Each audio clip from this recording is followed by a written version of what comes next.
Nesse vídeo irei fazer uma demonstração para vocês da versão 4.1 do Mad Builder. Iremos começar pelo chat interno, onde temos duas novas melhorias relacionadas à notificação, ou seja, agora quando o usuário receber uma mensagem e ele não estiver com o chat aberto, ele será notificado, tá? Vamos ver isso dentro de um sistema de testes aqui. Então eu tenho aqui o meu mini RP de testes, eu estou aqui com este usuário, tá? Usuário administrador, e aqui temos um outro usuário, tá? Então vamos fazer o seguinte, aí, ó. Então agora qual que é a ideia? Eu vou vir aqui, vou mandar uma mensagem para o administrador, vou colocar aqui um olá. Então ele é notificado na hora que ele recebe a mensagem, formando que há uma nova mensagem recebida no chat, tá? Então ele vai recebendo mensagens, o contador ali em cima dos balãozinhos, ele vai aumentando conforme as mensagens que ele vai recebendo, tá? Quando eu clico então no chat para abrir, a gente consegue ver qual dos chats tem mensagens não lidas, tá? Então, por exemplo, aqui o Matheus que mandou duas mensagens, tá? Lembrando que essa questão de mensagens não lidas é apenas quando ele está logado aqui no sistema, tá? A gente não fez ainda similar ao WhatsApp, onde cada mensagem tem ali um status de lida ou não lida, tá? E isso vai ficar para uma melhoria futura, ok? Mas, né, assim você consegue ver, né, que recebeu mensagem, não há necessidade de estar sempre com o chat aberto, beleza? Então, vamos voltar à nossa apresentação. Vamos aqui para o próximo slide, tá? Agora iremos falar então referente às melhorias que tivemos em criação e configurações de APIs, tá? Então, para isso a gente criou aqui uma interface visual para configurar as rotas da API. Também temos agora uma interface visual para fazer a configuração de uma nova API. Temos também dois novos tipos de código, tá? Um deles é o API Controller, que é o qual a gente faz aqui de forma visual, configuração, e outro é o middleware, que ele é utilizado para fazer, por exemplo, uma autenticação antes de chegar no método que estamos chamando via API, tá? E também temos um Swagger para visualizar essas rotas de API, ok? Então vamos lá. Eu vou começar mostrando então para vocês as interfaces novas que foram criadas, tá? Então, eu estou aqui num sistema do Mad Builder, tá? Temos agora, então, como comentei antes, dois tipos de códigos novos, tá? O PHP API Controller e o PHP API Middleware, certo? Então, o que é o PHP API Controller, tá? Ele é, no caso, inicialmente você vai configurar, no caso aí, como você quer a sua API, a sua API, depende como você quer falar no inglês ou no português, né? Então a gente tem aqui, você vai fazer, vai definir algumas informações, tá? Qual que é o banco de dados? Então, por exemplo, vai ser o MiniRP. Eu vou pegar aqui a tabela de pedido de venda, tá? Ele já me define um nome automático para o meu controller, então ficou API pedido venda controller. E eu quero apenas 15 registros por página, tá?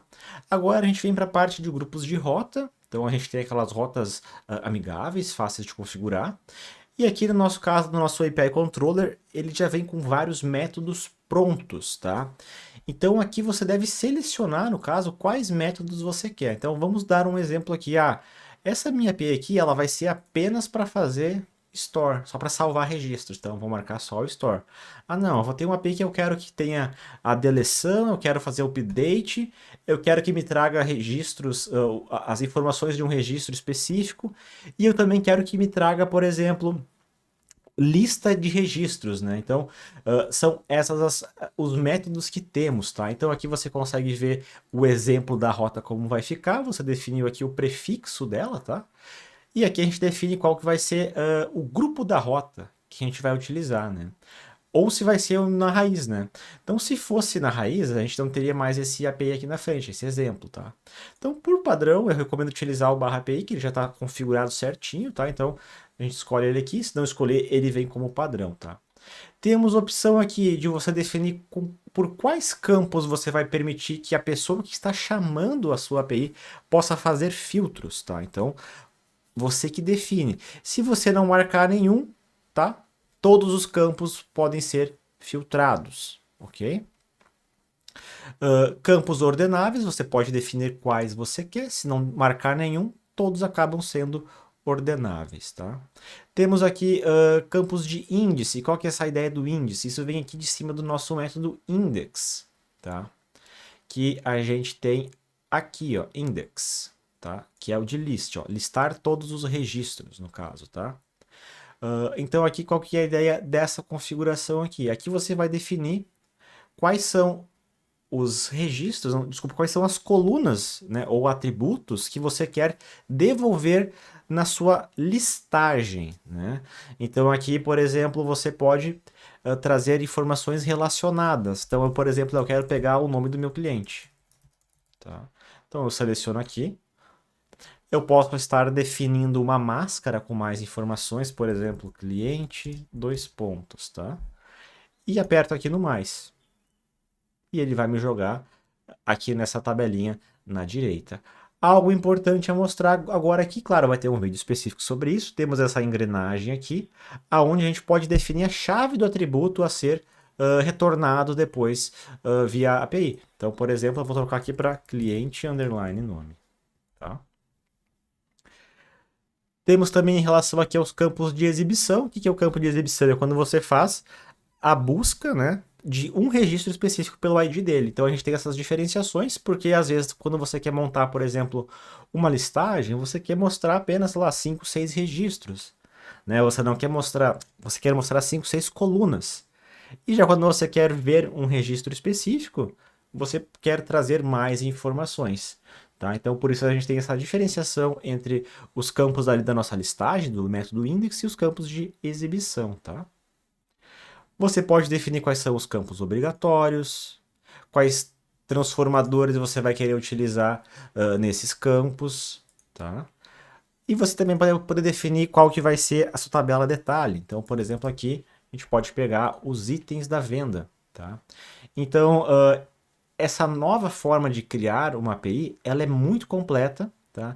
Inclusive, ela vai estar devolvendo para o usuário lá, se você criar aqui como uma espécie de mestre de detalhe, até na listagem, ele vai estar devolvendo para você os itens daquela venda, tá? Então aqui a gente acaba criando de forma visual, fazendo as configurações, tá? Eu vou fechar aqui, porque eu já tenho gerado esse controller, tá? Então eu vou abrir o código-fonte dele. Olha só. Esse é o código-fonte desse nosso controller. Ele estende uma classe criada pela gente, que é o API Resource Controller. E no API Resource Controller é onde temos toda a lógica que faz ela funcionar. Tá? Então, os filtros, as listagens, as informações específicas, o update, o store e tudo mais. Tá? E aqui, então, todas aquelas definições que a gente faz de forma visual, elas vão parar nessas variáveis, tá? Então aqui a gente pode ver os campos obrigatórios, os campos do index, que é da nossa listagem, os campos de visualização de um ID específico, quais são os campos que eu posso fazer uma busca, quais são os campos que eu posso estar realizando uma ordenação, tá? Qual que é a minha tabela, qual que é a minha model, no caso, de detalhe, ok? Aqui a gente pode ver os transformers, tá? Eles são adicionados dentro do construtor, né?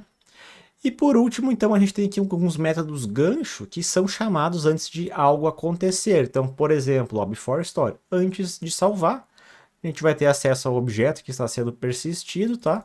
E ao master data, que no caso é os dados que foram enviados diretamente para a nossa API, tá? Então tem aqui antes de salvar, depois de salvar, tem em relação aos detalhes também, tá? Você pode estar criando funções suas aqui dentro, né? Custom functions, por exemplo, você quer criar uma outra função, delete all, dando um exemplo aqui, né? E ali vai fazer alguma lógica, tá? Caso você venha criar a sua função, você deve perguntar, mas como é que eu chamo essa minha função, tá? Aí para isso, a gente criou aqui no API routes, tá? Tem esse botãozinho aqui, é onde você vai definir as rotas dessa sua API. Então, por exemplo, você vai vir aqui no pedido de venda, tá? E você vai adicionar uma nova rota, tá? Que vai ser, por exemplo, um delete. E aí você pode chamar aqui um /all, por exemplo, né? E aí, no caso, você vai estar escolhendo aqui o pedido venda controller, tá? E aqui você vai definir um método que é o delete all, tá? Então, vou deixar aqui. Já salvou para nós de forma automática, tá? Eu vou fechar. Alterações feitas nessa interface visual que eu mostro aqui, elas refletem num arquivo PHP, tá? Então aqui tu pode criar rota individual, pode criar grupo de rota, pode criar subgrupos de rota, enfim. Também tem o atalho para te criar o API Controller através aqui dela, tá? E aí, essas alterações que a gente faz ali, essas criações que a gente faz ali dessas rotas, tá? Elas refletem no arquivo chamado api.php, tá? Aqui cuide, tá? Se clicar no editar, você, né, perderá as coisas que o builder faz de forma automática, né? Através do API lá. Então, vou clicar no visualizar, tá? Então, por exemplo, né, aqui a gente tem um grupo, lembra que eu comentei antes que tem um grupo API, então aqui temos um grupo principal, tá? Dentro dele temos subgrupos, digamos assim, né? Então aqui a gente tem o grupo pedido venda que a gente criou agorinha, né? Que eu mostrei para vocês agorinha, quer dizer. Né? O que a gente criou agorinha foi o delete all, né? Então aquele meu barra all, ó, veio parar aqui. A gente escolheu o método do HTTP, que é o delete, né? E aqui a gente está chamando a API pedido venda controller, chamando o método delete all, certo?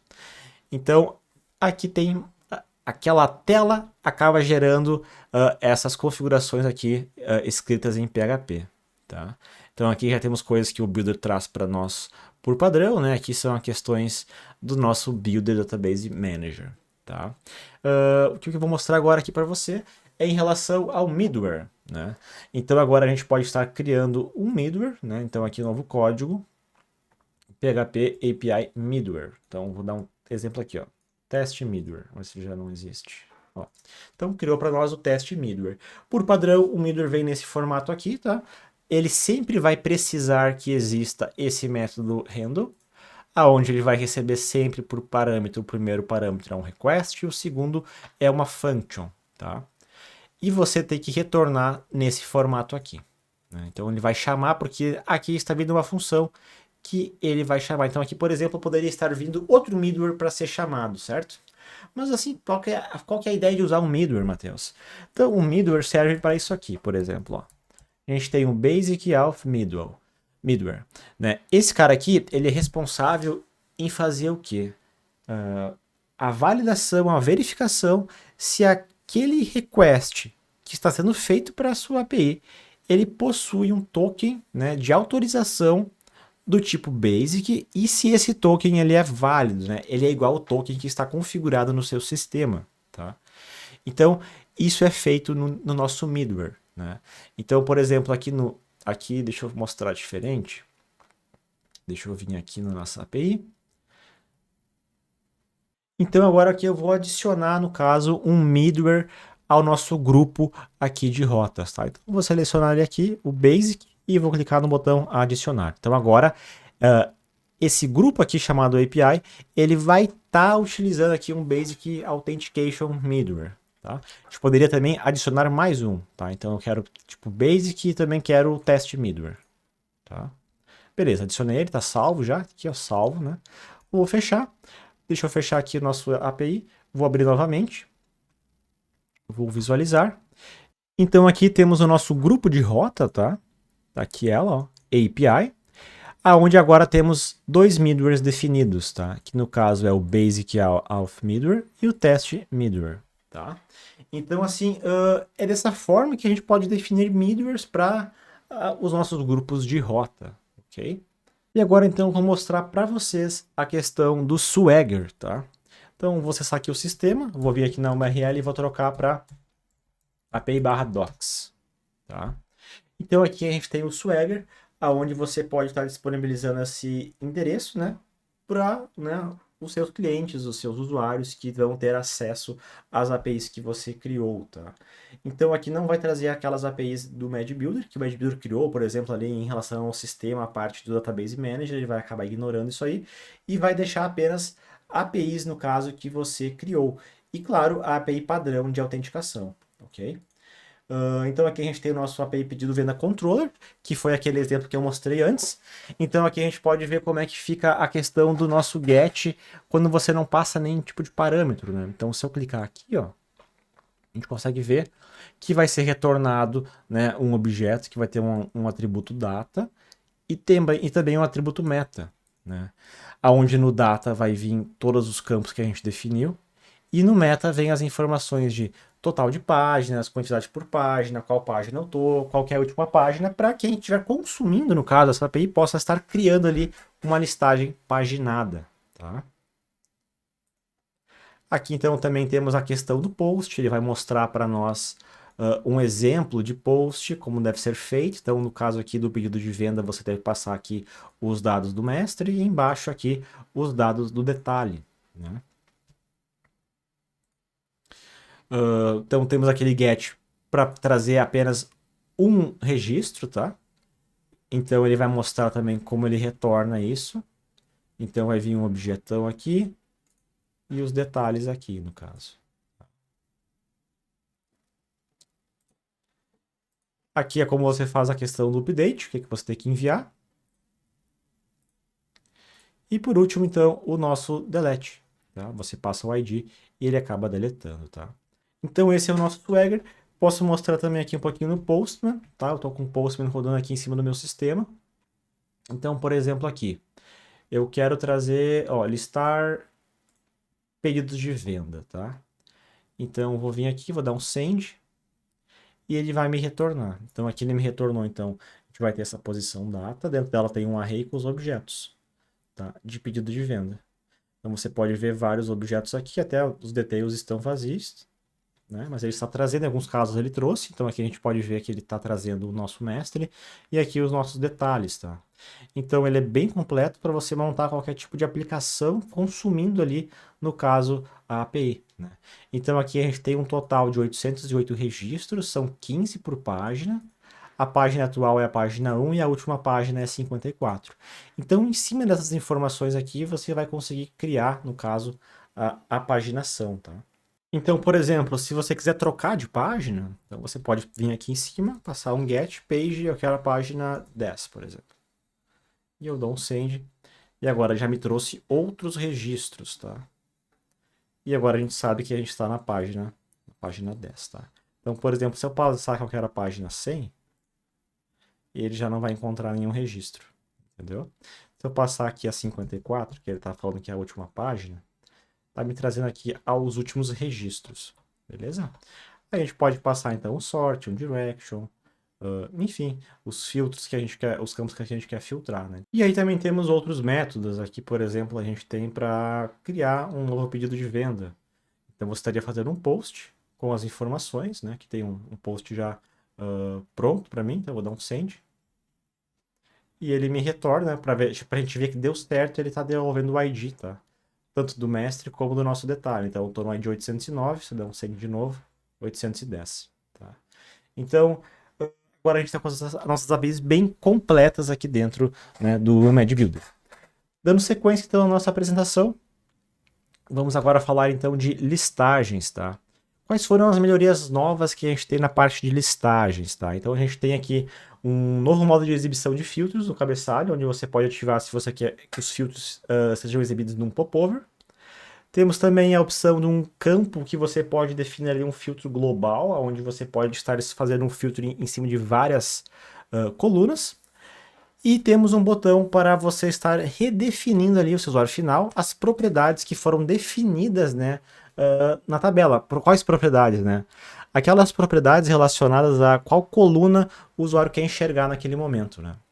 Então vamos dar uma olhadinha nisso aqui na prática. A gente tem aqui então o pedido V na header list, aonde a gente consegue estar vendo isso na prática, tá? Então aqui a gente tem, por exemplo, o vendedor, né? Você clica aqui e você faz o filtro escolhendo aqui na combo ao clicar, tá? Eu quero aqui o vendedor 01. Então trouxe apenas vendedor 01.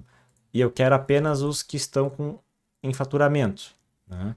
Então você vai definindo os filtros, né? Você pode ver que o íconezinho já fica com uma cor diferente, uma cor padrão aqui do sistema, tá? Quer dizer que está com o filtro aplicado, e também você consegue ver os filtros aplicados aqui, tá?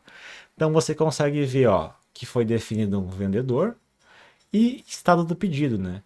Eu posso clicar aqui no X e removo esse filtro a qualquer momento, tá? Muito prático. Aqui a gente pode fazer o filtro que foi configurado aqui no nosso builder, tá? Pedido venda header list, tá? Então vou abrir aqui. Então ao clicar aqui neste campo, temos que a gente pode fazer então um filtro pelo nome do cliente e um filtro pelo pedido de venda, pelo estado do pedido de venda, né? Então, por exemplo, eu quero só que está em processamento. Dei um Enter e ele me trouxe só que está em processamento. Ah, eu quero apenas o cliente 18. Então me traz o cliente 18, tá? Então o usuário pode apertar Enter aqui, ou ele pode estar clicando no botão buscar, tá? E como funciona isso, tá? Você vai clicar aqui nesse botãozinho para adicionar a busca global, já referente aqui à questão do filtro em popover, é nas propriedades da nossa listagem, aonde temos aqui embaixo a apresentação, que é habilitar filtros de cabeçalho em popover, sim ou não, tá bom? E por último, temos aqui em pedido de venda a opção que é redefinir. O que significa isso? Ah, eu não quero mais enxergar esses 3 campos aqui, e aí o usuário ele quer voltar ao padrão que você fez no sistema, tá? E o padrão que você fez seriam as aplicações que ele colocou, tá? Então essas são as nossas melhorias aqui em relação à parte de listagem no momento, tá? Dando continuidade, temos aqui algumas melhorias em gráficos, tá? Então, é um novo visual para gráficos de barra, com um design mais moderno e legível, um novo visual para os gráficos de linha, novo visual para os indicadores, né, que é o nosso B-Indicator, e um novo layout ao redor, que tem um painelzinho ao redor dos gráficos, tá? Então, vamos voltar no sistema e vamos ver como é que ficou isso na prática, tá? Então, aqui eu tenho um dashboard, tá, de pedido de venda. Então, esses aqui são os indicadores com o layout novo adicionado neles, tá? Então eles ficaram nesse formato aqui. Aqui então a gente consegue ver como é que ficou a questão das barras, tá? Do gráfico de barras. Né? Agora ele ficou diferente, você pode estar analisando aqui. Ao redor dele a gente tem esse painel, onde agora pode ser informado, né, um subtítulo. Foi adicionado também essa bordinha, essa sombra ao redor dele, tá?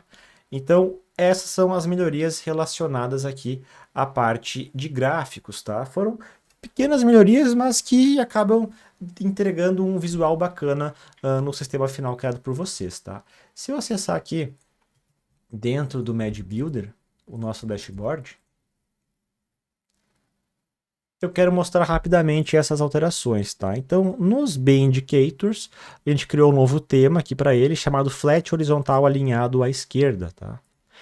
E com isso também você acaba selecionando cores prontas, tá? Então, esse tipo de tema ele fica legal, ao meu ver, né, ao nosso ver, quando você trabalha com fundo branco. Então foi deixado aqui um preset de várias cores com fundo branco, que vai acabar fazendo essa estilização que você está vendo aqui, tá?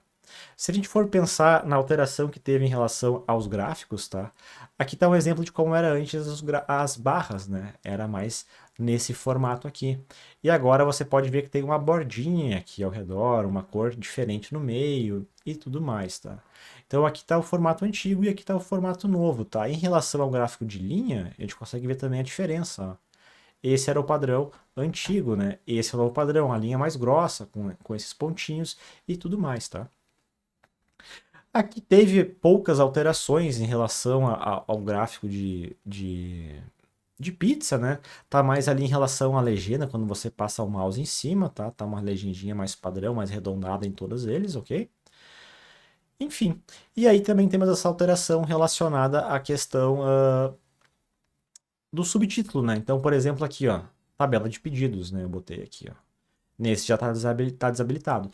Então, quando você quer dar mais informações para o seu usuário, o que faz aquele gráfico específico, você pode estar utilizando, então, esse subtítulo que ficou bem bacana, tá bom? E por último, então, nossa última melhoria, nossa última funcionalidade, deixa eu dar uma maximizada, é em relação à classe de modelo, tá? Onde agora a gente tem um novo tipo de cache, tá? Que é um cache em tempo de execução, tá? E o que seria em tempo de execução? Quando o usuário faz um request para o servidor, aquele request dura alguns segundos. E esses alguns segundos seria o tempo de execução. Então não é um cache que vai perdurar por horas, né? Não, é só naquela requisição, naquele request, tá bom? Vou mostrar inicialmente como a gente faz para ativar esse cache, tá?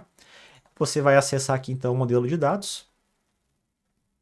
Dentro do modelo de dados, tá, você vai clicar aqui em propriedades e temos aqui, ó, habilitar cache de objetos. Essa opção sempre teve, mas por padrão era sempre o cache utilizando o APC, tá? O APCU, desculpa, que é o cache que tem no PHP nativamente nele, tá? E aí você vai poder escolher entre esse cache em memória ou cache em tempo de execução, tá? Que também não deixa de ser em memória, só que é em memória só naquele momento, tá? E como é que funciona esse cache? O que que ele faz, tá? Então eu vou mostrar aqui para vocês, tá? Eu vou habilitar aqui então debug console para a gente ver os SQLs que estão sendo executados em uma página específica. Beleza. Então com o debug console habilitado, eu vou acessar aqui então o pedido de venda. Deixa eu limpar aqui. Pedido de venda, tá? Então, ao acessar, no caso, o meu pedido de venda, a gente pode ver que ele executou 36 SQLs. Tá? Se eu clicar aqui, a gente consegue ver todos os SQLs que foram executados. Tá? Então, a gente pode ver que tem um monte de select, por exemplo, em cima da tabela de estado pedido de venda aqui. Ó. Então, a gente tem aqui vários. Ó.